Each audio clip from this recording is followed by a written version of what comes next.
Hello सांग माने आज नुआ ब्लॉग को आपन को स्वागत। मो सकाळु सकाळु परिबा काट देली तरकारी और भजा पई।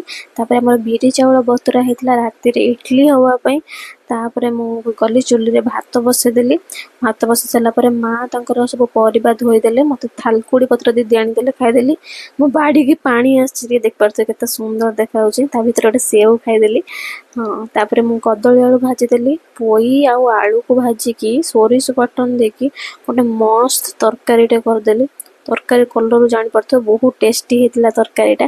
पागटा जी एते सुंदर देथिला आपण विश्वास कर परिबेनी, बड़ा सुंदर पागटा देथिला। सेही तो चुली पाखरे काम कले तो झाड़ बोइबो, कौन करबा। सारू टिके सिजे देली सारू पाग पई। तापरे कंचा लंका रसुण आउ टिके सोरिष तेल देले तार टेस्ट आउरी सुंदर एनहेंस हबो। तो सब पके सारा पर गोटे सारू चकुड़ा गोटे बहुत सुंदर है। सब भात सारू चकुड़ा रे ही पड़ेला। तापर दीदी सारू चकुड़े मते भल पाग करी आसेनी। तापर हमर कदली पत्र अणा हेतला बाड़ी भात डाली कदली आलू भजा पोई तरकारी आ गोटे पूरी थिला कालीर पूरी आ सारू भर्ता ताको सब मिसे कि गोटे बढ़िया सुंदर लंच टेला। लंच टा हमर एक्चुअली 10टा रे हेतला। तापरे हम सब मिली मिसी करके खाइदेलु।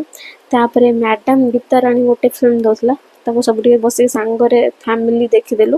देख सारा पर शोइलु उठी सारा पर भात मिक्सर दला भेंडी बैगण सब दला हेतला, बैगण भजा ताको सब बहे खाइदेलु। दीदी केते सुंदर गणेश ठाकुर बनाउछंती। एतिके रहिलो, नमस्कार।